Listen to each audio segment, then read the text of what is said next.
सम्माननीय सभामुख महोदय, म आजको विषयवस्तुमा प्रवेश गर्नुभन्दा अगाडि केही कुरा स्पष्ट गर्न चाहन्छु। जनतामा भ्रमित हुने गरी जबरजस्ती फैलिएका प्रोपागान्डाहरूको प्रतिकार गर्न र सत्य सन्देश प्रवाह गर्नका लागि एक जिम्मेवार जनप्रतिनिधिका हैसियतले आफ्नो दृष्टिकोण जनता समक्ष पुर्याउने थलो पनि संसद भएका हुनाले म यो अनुमति चाहन्छु। सभामुख महोदय, नागरिकता विधेयकका सम्बन्धमा राष्ट्रिय स्वतन्त्र पार्टी कुनै समुदायको विरुद्ध छ भन्ने भाष्य जबरजस्ती निर्माण गरेर निमुखा नागरिकलाई गुमराहमा राख्न खोजिएको छ। त्यसो गर्नेहरूलाई म यति मात्र भन्न चाहन्छु कि राजनीतिसँग कुनै सरोकार र भोट बैंकको कुनै आवश्यकता नहुँदा पनि प्राकृतिक विपत्ति, वैदेशिक रोजगारीका समस्या र मिटर ब्याज जस्ता विषयमा आवाजविहीन मधेसी जनताको पक्षमा हामी उभिएको संसार साक्षी छ। मैले श्रेय लिन खोजेको होइन, एउटा दृष्टान्त मात्र दिन खोजेको हुँ। सम्मान्य सभामुख महोदय, मलाई नागरिकले नागरिकता नपाउनुको पीडा थाहा छ, साँच्चै नै थाहा छ। कुनै पनि नेपाली नागरिक नागरिकताबाट वञ्चित हुनु हुँदैन, त्यो उसको नैसर्गिक अधिकार हो। जन्मसिद्ध नेपाली नागरिकका सन्तान र एकल आमाहरूका सन्तानको नागरिकताको अधिकार मेरो र तपाईको जति नै सुनिश्चित छ हुनुपर्छ। सभामुख महोदय, मात्र वैवाहिक अङ्गीकृतका विषयमा मौन रहेका हुनाले यस बारेमा छलफल चलाउन खोजिएको हो र सम्मानित सभामुख महोदय मार्फत म जानकारी गराउन चाहन्छु। एकल आमाका सन्तानले नागरिकता लिँदा आमाले बाबुको पहिचान नै नखुलेको स्व घोषणा गर्ने व्यवस्था हाम्रा आमा दिदीबहिनीहरूको आत्मसम्मान विपरीत छैन यो?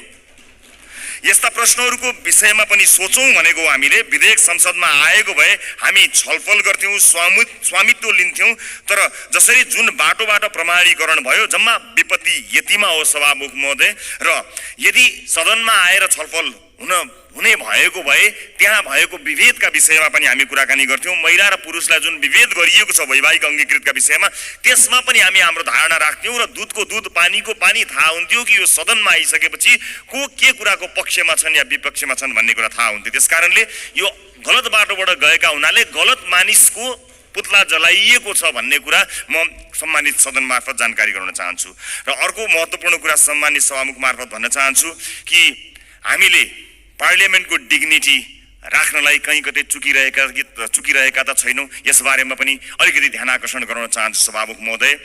जस्ता जस्ता विषयहरूमा हामीले छलफल गऱ्यौँ, हामी नयाँ राजनीतिक दलका हिसाबमा चाहे ती हाम्रा पक्षबाट आएका हुन् या अन्य राजनीतिक दलबाट आएका विषयहरू हुन्, हामी काहीँ न काहीँ लज्जित भएका छौँ। यो सदन भैँसी राँगाको विषयमा गफ गरेर यदि 5 वर्ष बिताउने हो भने हामीले गोबर बाहेक केही पनि प्राप्त गर्न सक्दैनौँ। हामी आत्मआलोचना गर्न चाहन्छौँ।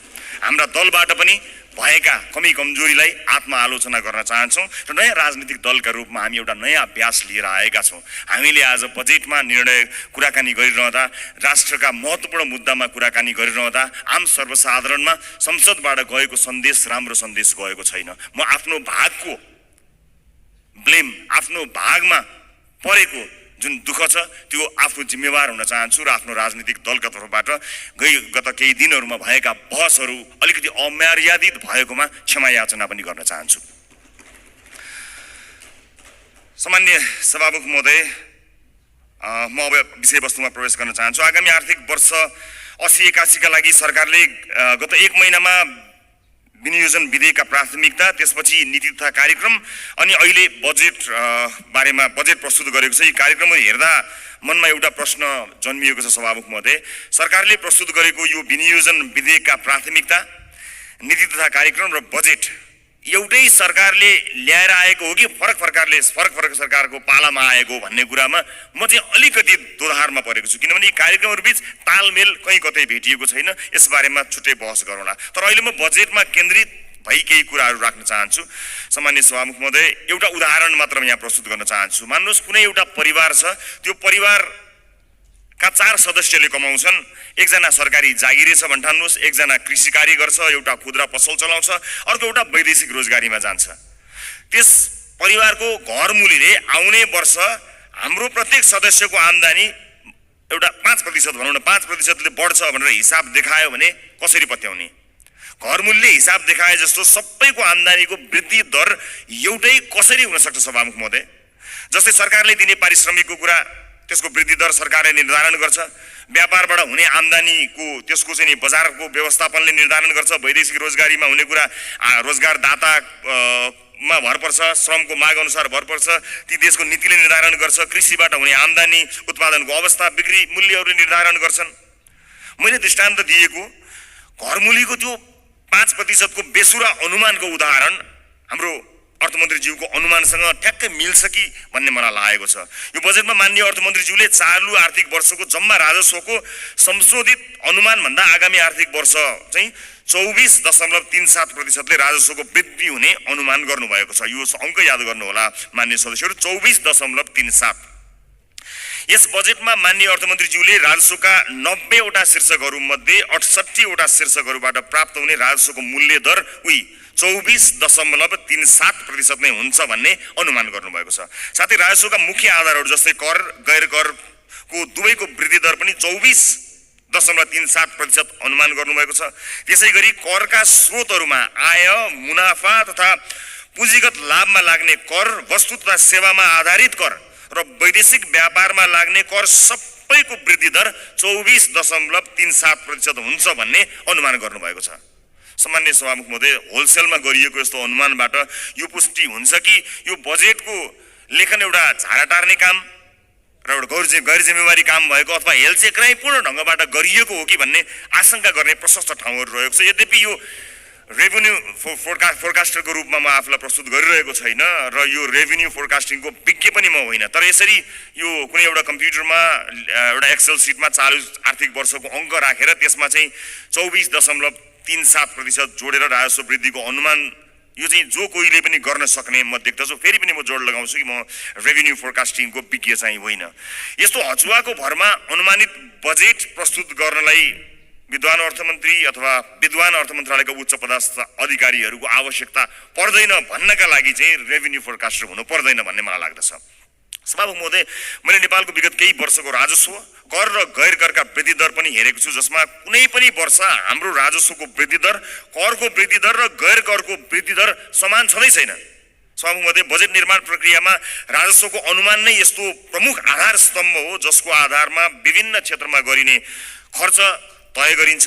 चालु आर्थिक वर्षको प्रक्षेपित राजस्व करिब 14 खर्ब उठ्न नसक्ने भई संशोधित अनुमान करिब 11 खर्बमा झार्नु परेको यो विषम अवस्थामा अर्थमन्त्रीज्यूले आगामी आर्थिक वर्षको बजेट प्रस्तुत गरिरहँदा जम्मा राजस्वको करिब 93% भन्दा बढी उठ्ने अनुमान गरिएको राजस्वका शीर्षकहरूबाट प्राप्त हुने राजस्वको वृद्धि दर एउटै 24.37% हुने अनौठो अनुमानले हामीलाई कहाँ पुर्याउने हो भन्ने एउटा ठूलो प्रश्न खडा भएको छ।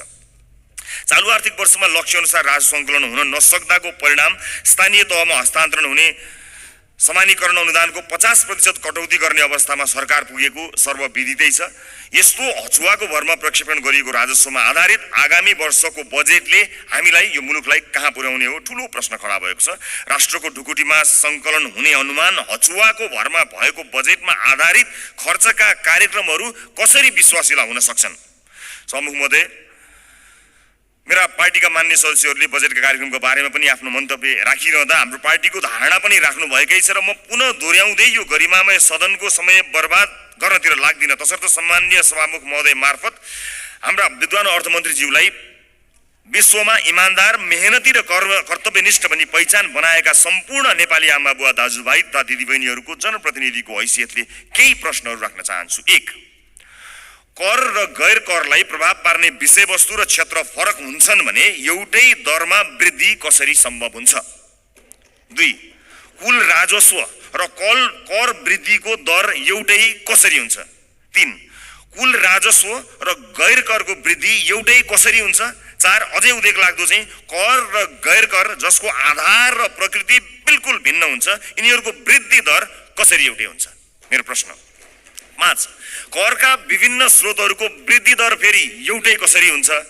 6, राजस्वका 90 शीर्षकहरूमध्ये 68 वटा शीर्षकहरूबाट प्राप्त हुने राजस्वको वृद्धि दर एउटै कसरी हुन्छ? यी प्रश्नहरू यी प्रश्नहरूले यस्तो हचुवाको भरमा प्रक्षेपित राजस्वको आधारमा खर्च गर्न बजेटमा प्रस्ताव गरिएका विभिन्न कार्यक्रमहरूको बारेमा छलफल र टीका टिप्पणी गर्नुको कुनै औचित्य छ कि छैन भन्ने कुरा खडा गरेको छ सभामुख महोदय। झोलामा कति पैसा आउँछ भन्ने हचुवाका भरमा गरिएको अनुमानबाट गरिने खर्चका बारेमा छलफल गरेर गरिब जनताबाट सङ्कलन गरिएको राजस्व दुरुपयोग गर्नु कति उपयुक्त हुन्छ, यो पनि एउटा प्रश्न भएको छ। सम्मानित सभामुख महोदय, अर्थमन्त्रीज्यूले भर्खरै उठाएका प्रश्नहरूका सम्बन्धमा नेपाली जनतालाई स्पष्ट पार्नु हुनेछ भन्ने मैले आशा लिएको छु। यदि यसको स्पष्ट र विश्वास लाग्दो आधार नेपाली जनता सामु आएन भने सत्ता पक्षका माननीय सांसदहरूले यो बजेटलाई कुन नैतिकताले पास गर्नुहुन्छ होला, मैले गम्भीर प्रश्न खडा गरेको छु। सम्मानित सभामुख महोदय, राष्ट्रिय स्वतन्त्र पार्टी यो सदनमा उपस्थित भइसकेको छ। विगतमा जे भए पनि अब त्यसरी नचलोस्। माननीय अर्थमन्त्रीज्यूले मैले उठाएका प्रश्नहरूको विश्वासिलो आधारसहितको भरपर्दो जवाब दिनु सक्नु भएन भने मलाई आशा छ उहाँ राजस्व अनुमानमा संशोधित प्रस्ताव लिएर आउनुहुनेछ। हामी सृजनात्मक र रचनात्मक प्रतिपक्षको भूमिका निर्वाह गर्दै उहाँको संशोधित बजेटलाई पारित गराउन फेरि अग्रणी भूमिका निर्वाह गर्नेछौँ। सभामुख महोदय, सचेत नेपाली जनताहरूले हेरिरहेका छन्। बहुमतको आधारमा यस्तो हचुवाको भरमा अनुमान गरिएको राजस्वमा आधारित बजेटलाई पास गरेर अघि जाने हो भने यसको जिम्मेवारी पास गर्नुहुने सम्पूर्ण माननीय ज्यूहरूले लिनुपर्नेछ। गल्ती हुन सक्छन्, त्यसलाई सच्याएर अघि बढ्नु इमान्दारिता र महानता हो। भएको गल्तीलाई सच्याउन सत्तापक्ष र प्रतिपक्ष नभई हामी कुनै अर्को पक्ष भइराख्नु पर्ने छैन, एकै ठाउँमा उभिन सकिन्छ। यो राष्ट्रले जित्ने कुरा भएको हुनाले परम्पराको नाममा बहुमतले पेलेर जाने मनस्थिति बनाइयो भने त्यसको परिणाम अवश्य पनि यो देशले भोग्नु पर्नेछ, सत्ता पक्ष या विपक्षले भोग्नु पर्ने छैन। त्यसैले मान्य सदस्यहरूले तथ्यमा आधारित भएर आफ्ना विवेक प्रयोग गर्नुहुनेछ भन्ने कुरामा मैले आशा राखेको छु र एउटा आशंका उब्जिएको छ। म सभामुख मार्फत मान्य अर्थमन्त्रीज्यूलाई सोध्न चाहन्छु, स्पष्ट पारिदिनु होला कि यसपटकको विकास बजेट डडेलधुरामा कति पार्नु भएको छ, नुवाकोटमा कति पार्नु भएको छ, गोर्खामा कति पार्नु भएको छ। एउटा गम्भीर प्रश्न खडा भएको छ। सुनिए अनुसार र केही डाटाहरू सार्वजनिक भए भन्दा अगाडि यसको तथ्य जाँच गर्नु अगाडिको आशंकाको प्रश्न हो मेरो। लगभग 40 देखि 50% विकास बजेट डडेलधुरा, नुवाकोट र गोर्खाका लागि छुट्याइएको जानकारी आएको छ। हामी अरूबाट सुन्न चाहदैनौँ, सञ्चार माध्यमका हेडलाइनको तथ्य जाँच हामी गर्दै गरौँला। तर म मान्य अर्थमन्त्रीज्यूबाट यसको जवाफ चाहन्छु। बताइदिनु होला डडेलधुरा, नुवाकोट र गोर्खामा कति बजेट छुट्याइएको छ, अनि मधेसलाई बजेटमा गरिएको विभेदका बारेमा कतिको जानकार हुनुहुन्छ, एकपटक बताइदिनु होला। सम्मानित सदनमा स्क्रिनहरूमा हामी बोलेको आवाज राखिएको छ। हामीले बजेटमा कुराकानी गरिरहँदा यो देशको भविष्य निर्माण गर्छौँ भनेर हामीले ब्यालेटको बाटो हुँदै यही सदन छिरेर परिवर्तन गरेरै छाड्छौँ भनेर प्रतिबद्धता गरेर आइरहँदा सदनमा भइरहने बहसहरूले यतिखेर सरकारी अस्पतालहरूमा भएको अवस्था हामीले सम्बोधन गर्न सकेका छौँ। म त भन्छु सम्मानित सभामुख महोदय, यो सदनमा 5 वर्षसम्म आजबाटै देशका 7वटा प्रदेशका सरकारी अस्पतालको लाइभ सीसीटीभी फुटेज एकातिरको भित्तामा राखौँ। देशका अझ विशेष गरेर मधेसका सामुदायिक विद्यालयका सीसीटीभी फुटेजको लाइभ फुटेज दाहिनेतिर भित्तामा राखौँ। अनि बिचमा एउटा स्क्रिनको व्यवस्था गरौँ सभामुख महोदय, जहाँ करिब प्रत्येक दिन 5-6 हजारका दरले यो देशमा भविष्य छैन भनेर यो देशबाट निस्किएर गएका त्रिभुवन अन्तर्राष्ट्रिय विमानस्थलमा लाइनबद्ध भएका नेपाली नागरिकको तस्बिर, त्यसको लाइभ फुटेज राखौँ र 5 वर्षपछि हामी हेरौँ बिफोर र आफ्टर भनेर। हामी संसद छिर्नु अगाडि ती विद्यालय कस्ता थिए, हामीले 5 वर्ष यो सदनमा बहस गरेर ती विद्यालयलाई कस्ता बनायौँ। ती अस्पतालहरू विशेष गरेर बालबालिकाको हुने ती नजिकैको कान्ति बाल अस्पताल गए पनि हुन्छ, संसदपछि सबैजना जाउँ। त्यो अस्पताललाई हामीले 5 वर्ष यो सदनमा विभिन्न कसैले असाध्यै नरम भनेर, असाध्यै असल ज्ञानी प्राणी भनेर, कसैले हामी जस्ता चर्का आवाजमा बोलेर, जसले जसरी बोले ता भए पनि हामीले गरेको नीति निर्माणले 5 वर्ष अघि र 5 वर्ष पछाडि के फरक पर्यो भन्ने कुरा यो स्क्रिनमा राखौँ र त्यसपछि 5 वर्षपछि आउने सदनलाई त्यो स्क्रिनको अर्को दृश्य हस्तान्तरण गर्ने प्रतिबद्धता व्यक्त गरौँ। यदि यसरी गर्न सक्दैनौँ भने र यसरी रागा भैँसीका भरमा बहसहरू चलाएर अगाडि बढ्ने हो भने नेपाली जनतामा निराशा छाउँछ। सभामुख महोदय, म गम्भीर ध्यान आकर्षण गर्न चाहन्छु। यो सँगसँगै म अर्को एउटा ध्यान आकर्षण पनि गराउन चाहन्छु। हामीले बनाउने कानुनहरूका आधारमा र अझ विशेष गरेर हामीले छुट्याएको प्राथमिकताहरूका आधारमा जनजीविकामा प्रभाव पर्नुपर्ने हुन्छ, हाम्रो जीवनमा प्रभाव पार्ने होइन। तपाईँ हाम्रो जीवनमा आज यो सम्मानित सदनभित्र आएका हामीहरू नेपाली नागरिकलाई केही भनेर यहाँ आएका छौँ, तर आज सम्बन्धित मन्त्रीका जिल्लाहरूमा अलिकति पहुँच भएका सांसदहरूका जिल्लाहरूमा जसरी बजेट बाँडफाँड गर्ने कार्य भएको छ, के तपाईँलाई लाग्छ यसपछि फेरि पनि जनताका माझमा हात जोडेर भोट माग्न जाँदाखेरि हामीले यही 5 वर्षका गतिविधि र यिनै बजेटहरू यिनैका आधारमा नेपाली जनताले हामीलाई पत्याएर भोट दिनेछन्? दिने छैनन्। यदि नेपाली जनताले विवेक प्रयोग गरे भने दिने छैनन्। र जुन किसिमको बहस सम्मानित सदनमा केही दिन अगाडि भयो, त्यो बहस यदि निरन्तरता हुने हो भने सम्मानित सभामुख महोदय मार्फत भन्न चाहन्छु, म चाहिँ नेपाली जनतालाई अनुहार देखाउने हैसियतको रहने छैन। त्यसकारणले यो सदनमा हुने बहस अत्यन्त महत्त्वपूर्ण बनोस्, यहाँ हुने सरसल्लाहहरू महत्त्वपूर्ण बनुन् भन्ने कुराको ध्यान आकर्षण गर्न चाहन्छु र आफ्ना दलका तर्फबाट म यसको प्रतिबद्धता पनि व्यक्त गर्न चाहन्छु। सञ्चार माध्यममा आएका विषयलाई लिएर नै हामी कहिलेकाहीँ सदन अवरुद्ध पनि गर्दा रहेछौँ, त्यसको फ्याक्ट चेक गर्नु पनि महत्त्वपूर्ण हुने रहेछ। मैले निर्ममतापूर्वक भन्नै पर्छ, केही, सबै होइनन्, केही सञ्चार माध्यमहरूमा कयौं व्यापारी व्यवसायीहरूले लगानी या विज्ञापनबाट प्रभाव पारेका छन्। यो सत्य हो। बोल्न धेरैजना किन डराउनुहुन्छ भने ती सञ्चार माध्यमहरूले गलत लेखिदिँदा आफ्नो छवि बिग्रन्छ भन्ने डरले कयौं मान्यहरू बोल्नुहुन्न, तर त्यसो भन्न मिल्दैन।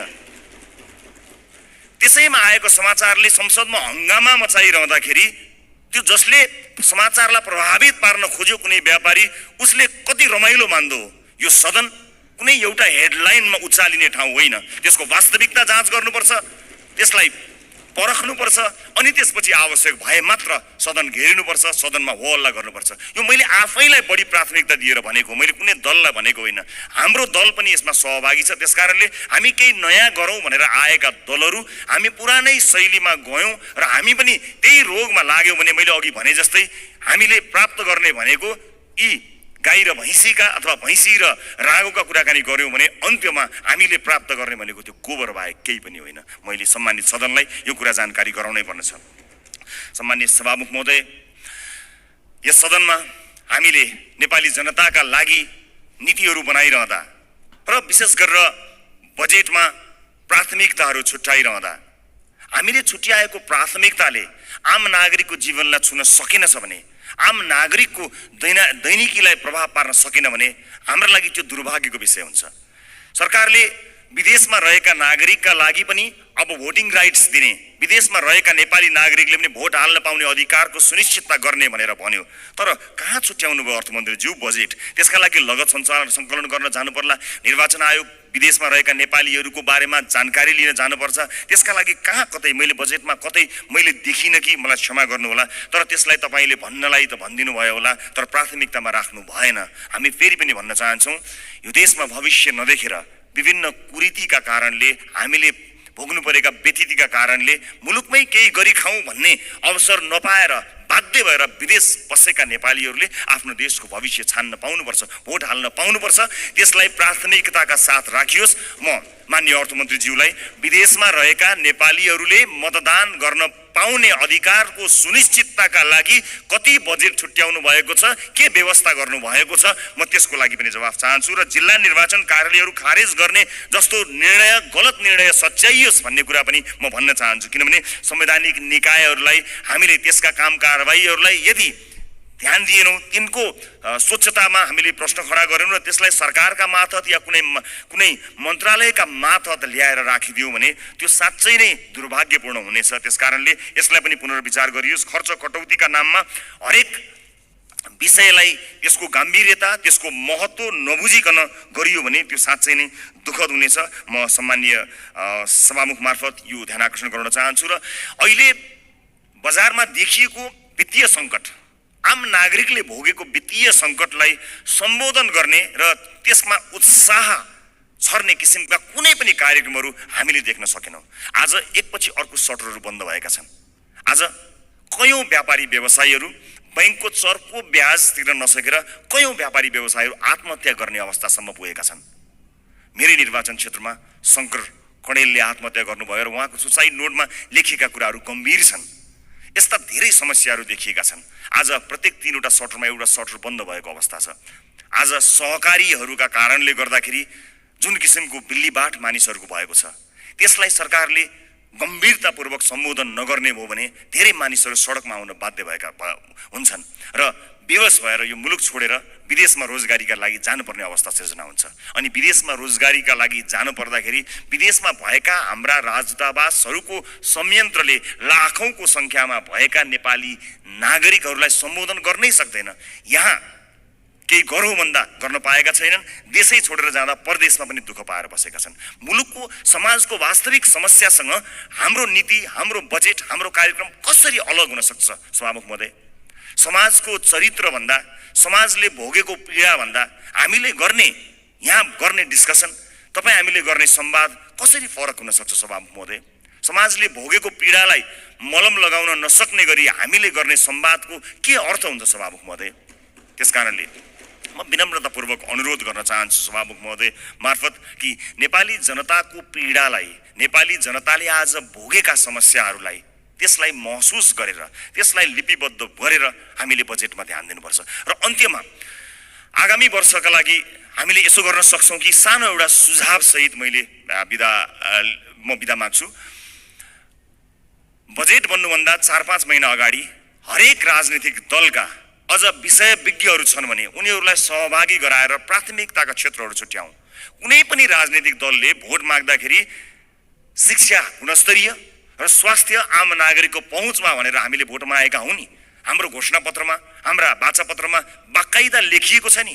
नेपालको संविधानले पनि त्यो अधिकारलाई सुरक्षित गरेको छ नि। भनेपछि के सत्तापक्ष के विपक्ष कसैको विमति होला र? हामीले कस्तो शिक्षा नीति बनाउने? आउनुहोस् सबै राजनीतिक दलका साथीहरू एक ठाउँमा उभियौँ र एउटा साझा शिक्षा नीति सरकारलाई हामीले रेकमेन्ड गरौँ। किनकि तपाईले भोट माग्दा पनि नेपाली जनतालाई राम्रो शिक्षा दिन्छु भन्नुभएको हो, मैले भोट माग्दा पनि नेपाली जनतालाई राम्रो शिक्षा दिन्छु भनेको हो। अनि यहाँ राजनीति कसरी भयो? तपाईको जिल्लाका बाटोहरूमा भोट हालेपछि अब तपाईँ यहाँ कुनै नेताको जिल्ला अथवा गाउँ ठाउँमा बाटो पुर्याएर भोट माग्ने दिनको त अब अन्त्य गर्नुपर्छ। हजुर सिङ्गो देशलाई हेर्नुपर्छ। अब त त्यसरी चल्दैन बाँडेर। यो नागरिकको स्वास्थ्यका लागि आवश्यक पर्ने हेल्थ केयर बिल कस्तो हुनुपर्छ? सबै राजनीतिक दलका 101 छानेर एक ठाउँमा बसौँ बजेट बन्नुभन्दा करिब 4-5 महिना अगाडि र हामी साझा अवधारणा बनाऊ र त्यसमा एउटा कमन कमिटमेन्ट गरौँ। त्यसलाई सरकारको शिक्षा नीति बनाऊ। कोही विपक्षमा हुने छैनन् किनकि सबैको अपनत्व हुनेछ। त्यसै गरी स्वास्थ्यका विषयमा कुराकानी गरौँ, अफोर्डेबल हेल्थ केयरका बारेमा हामी कुराकानी गरौँ र सबै दलका माननीयहरू अझ विषयविज्ञहरूलाई राखेर आवश्यक परे नागरिक समाजबाट पनि विषयमा विज्ञता हासिल गरेका मानिसहरूलाई ल्याएर यो देशको स्वास्थ्य नीति कस्तो हुन्छ भन्ने कुरामा बहस गरौँ। 5 महिना अगाडि बहस गरौँ र त्यस बहसबाट निस्किएको निष्कर्ष, चाहे त्यो मुखमा त्यो निष्कर्ष निस्किएको भोलिपल्ट सरकार ढलोस्, जसुकैको सरकार बनोस्, सत्ता पक्ष प्रतिपक्ष बनोस्, प्रतिपक्ष सत्ता पक्ष बनोस्, तर त्यो नीति फेल हुनु भएन। यदि नेपाली जनतालाई हामीले हृदयमा राखेका हौँ, साँच्चै नै यो देशको मुहार फेर्नका लागि यहाँ आएका हौँ भने यो काम गरौँ। होइन आफ्नो र आफ्नाका मुहार फेर्न आएको हो भने यसै गरी चलाउँ, 5 वर्ष बिताउँ, तर हामी चाहिँ अनुहार देखाउन लायकका हुने छैनौँ। देशको मुहार जस्ताको तस्तै, तर राजनीतिज्ञको मुहार कति धेरै चम्किलो भएको छ हेर्नुहोस् त। किनकि हामीले जनताका मुद्दालाई चुनावका बेलामा मात्र सम्झ्यौँ, चुनाव पछाडि बिर्स्यौँ। म सम्पूर्ण माननीय सदस्यहरूलाई सत्ता पक्ष प्रतिपक्ष जहाँ रहनु भएको छ म सबैलाई विनम्रतापूर्वक अनुरोध गर्न चाहन्छु। नागरिकता विधेयकमा पनि हामीले भन्न खोजेको त्यही हो। ओनरसिप यहाँ छलफल हुन पाएको भए सम्भवतः त्यसमा भएका बुँदाहरूमा अथवा छुटेका विषयहरूमा छलफल गर्न सकिन्थ्यो। यहाँ भएका कुनै पनि दलका मान्य सदस्यहरूले नेपाली नागरिकले नागरिकताबाट वञ्चित हुन परोस् भन्ने कुरामा मत हाल्नै सक्नुहुन्न। कसले सक्नुहुन्छ र? विमति कसैको पनि हुने छैनन्। तर सबैले अपनत्व महसुस गरी सही ढङ्ग र सही बाटोमा आएको भए अहिले सम्भवतः सम्मानित अदालतमा गएर त्यो अड्किने थिएन। अनि त्यसको दोष केही दलहरूले लिनु परेको छ, वास्तवमा होइन। नेपाली नागरिकले नागरिकता प्राप्त गर्नुपर्छ भन्ने कुराको विरोधमा, त्यसको विपक्षमा कोही पनि नेपाली हुनै सक्दैन। तर त्यसभित्रको अन्तर्वस्तुमा पछिसम्मलाई सोचेर संवेदनशील विषयहरूमा यो सदन जहाँ नयाँ माननीयहरू र नयाँ राजनीतिक दलका रूपमा हामी पनि आएका छौँ, हामी पनि यसमा सहभागी हुन चाहन्छौँ अनि हामी पनि यो छलफलमा सहभागी हुन चाहन्छौँ, अन्तर्वस्तुमा कुराकानी गर्न चाहन्छौँ र त्यो विधेयकले छुटाएका तर महत्त्वपूर्ण विषयमा हामी योगदान दिन चाहन्छौँ र इतिहासलाई त्यो दस्तावेजमा हामी पनि सही साक्षी हौँ भनेर भन्न चाहन्छौँ। हामी पक्षमा छौँ। हामी जन्मसिद्ध नेपाली नागरिकहरूले नागरिकता पाउनुपर्छ भन्ने कुराको पक्षमा छौँ। हामी सम्पूर्ण योग्य नेपाली नागरिकहरूले नागरिकता पाउनुपर्छ भन्ने कुराको पक्षमा छौँ। हामी त्यो बहसमा सहभागी हुन चाहन्छौँ र पछिसम्म यो मुलुकलाई हित हुने विषयमा सहभागी मात्र हुन चाहन्छौँ। सम्मानित सदनमा आज मैले यति कुराहरू राखेँ। मलाई विश्वास छ हामीले गरेका बहसहरू केवल बहसका लागि होइनन्। हामीले भनेका यी शब्दहरू, हामीले प्रकट गरेका हाम्रा धारणाहरू केवल यतिकै एउटा धारणा राख्नलाई गरिएका विषयवस्तु होइनन्। विशेष गरेर यस पटकको संसदका सबै जस्तो सेसनहरूमा, सबै जस्तो विषयहरूमा आम नागरिकको चासो तुलनात्मक रूपमा अघिल्ला वर्षहरूको भन्दा बढी भएको एउटा डाटाले बताएको छ। अर्थात् नेपाली नागरिकहरू तुलनात्मक रूपमा नेपालको संसदमा भइरहेको बहसलाई अचेल, अत्यन्त गम्भीरताका साथ हेरिरहेका रहेछन्। एउटा अध्ययनले त्यो बताएको छ। यस्तो चासोको विषय बनेको यो सदन हाँसोको विषय नबनोस्, महत्त्वपूर्ण निर्णयहरू आउन सकुन् र एक अर्कामा सहकार्य गर्दै संसदीय मर्यादालाई कायम राख्दै बहसहरू कायम गरेर मुलुकका लागि केही चिज दिन सकियोस्। र यो 5 वर्षमा जसरी भनिन्छ नि, हामी हाम्रो जीवनको 5 वर्षलाई पल्टाएर हेऱ्यौँ भने 5 वर्ष अगाडि हामी कहाँ थियौँ र 5 वर्ष पछाडि हामी कहाँ छौँ भन्ने कुरा हामी सजिलै हेर्न सक्छौँ। व्यक्तिको जीवनमा 5 वर्षको धेरै ठुलो महत्त्व हुन्छ। देशको जीवनमा पनि त्यो 5 वर्षको अझ धेरै महत्त्व हुन्छ। त्यसकारणले हामी यो सदनको जब अन्तिम दिनमा यहाँ बोल्नेछौँ, अघि मैले भने जस्तै हामीले विशेष गरेर देशको टड्कारो समस्यामा रहेका नागरिकको स्वास्थ्यमा यो 5 वर्ष सदनभित्र आएर हामीले के गर्यौँ त्यो भन्न पाइयोस्। त्यसपछि निर्वाचित हुने मान्यज्यूहरूलाई बुझाउन पाइयोस् हामीले यो देशका लागि यति गर्न सक्यौँ, बाँकी तपाईँको जिम्मा भन्न सकियोस्। अघिल्लो सदनले हामीलाई के बुझायो? आज अघिल्लो सदनले बुझाएका कयौँ भ्रष्टाचारका काण्डहरू काँधमा बोकेर हामी हिँड्नु परेको छ। त्यसको निराकरण गर्नु पर्दाखेरि यहाँ एउटा दलको नाम आयो भने अर्को दलले विभिन्न बहानामा बार्गेनिङ गरेर त्यसलाई विषयान्तर गर्न खोज्ने हो कि भन्ने आशंका पैदा भएको छ। एउटा विषय उठ्छ, त्यसपछि त्यो विषय सेलाउँछ, अर्को विषय उठ्छ। कता कता आशंका पैदा भएको छ। मैले भनेको थिएँ कि कहीँ पुराना राजनीतिक दलहरू एक अर्काको पोल खुल्ला भनेर आत्तिएका त छैनन्, विषयान्तर गर्न लागिरहेका त छैनन्। हामीलाई डर भएको छ। नेपाली जनताले नयाँ म्यान्डेट दिएर पठाएको राजनीतिक दलका रूपमा हामी पुराना माननीयज्यूहरूबाट सिक्न चाहन्छौँ, बुझ्न चाहन्छौँ। तपाईँको राजनीतिक लडाइँ र तपाईँको राजनीतिक इतिहासको मानमर्दन गर्ने हाम्रो ध्येय कहीँ पनि छैन। कुन सङ्घर्षले तपाईँले आज यो दिन ल्याउनु भएको छ? हामी त सजिलै राजनीतिमा आयौँ। साँच्चै भन्नुपर्दा हामीलाई राजनीतिमा त्यो सङ्घर्ष गर्नु परेन। तपाईँहरू त राज्यले लखेटेको, राज्यले मार्छु भनेको, भूमिगत बस्नु परेको, जेल जीवन बिताउनु भएको त्यति ठुलो सङ्घर्ष गरेर तपाईँहरूले यहाँ ल्याउनु भएको छ। हामीलाई गर्व छ तपाईँहरूप्रति। तर गर्व गर्न लायक, तपाईँको इतिहासमा गर्व गर्न लायक वर्तमान भइदियोस् भन्ने मात्र हाम्रो चाहना हो। एक अर्काप्रतिको वैमनस्यता, एक अर्काप्रतिको तिक्तता सम्मानित सदनमा तपाईँहरू पुखिरहँदा हामी के हेर्ने, मुस्कुराउने कि ताली पड्काउने कि ढ्याप गर्ने कि मुख छोप्ने, त्यस्तो अवस्था हामीलाई सृजना नगरिदिनु होला। किनकि नेपालको राजनीतिमा तपाईँले दिनुभएको योगदानको हामी कदर गर्न चाहन्छौँ। हामी त्यो पुस्ता बन्न चाहन्छौँ जो अघिल्लो पुस्ताले गरेको राजनीतिक योगदानको उच्च मूल्याङ्कन गर्न सकोस्।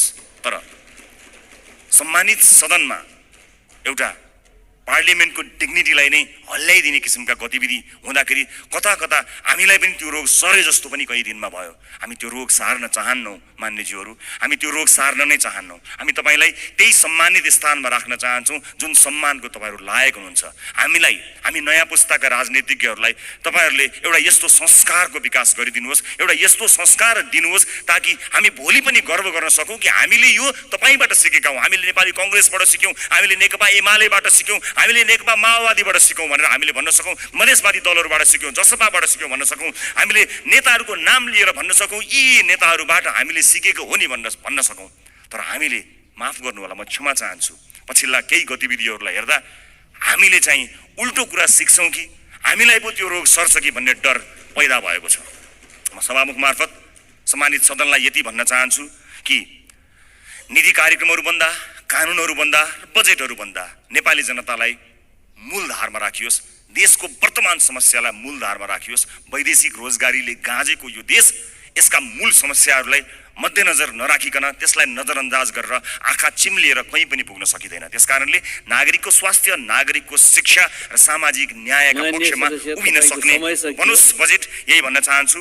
र म जाँदा जाँदै सभामुख महोदय, मैले अघि एउटै दर रेट भएको यो डकुमेन्ट म शीर्ष नेताहरूलाई म उपलब्ध गराउन चाहन्छु। यसले देखाउनेछ 24.37% जुन मैले डाटा प्रस्तुत गरेँ त्यो म अझ स्पष्ट हुने गरी एक-एकवटा प्रमुख राजनीतिक दल र अर्थमन्त्रीज्यूलाई जाँदा जाँदै हस्तान्तरण गर्नेछु। हस्, धन्यवाद, नमस्कार।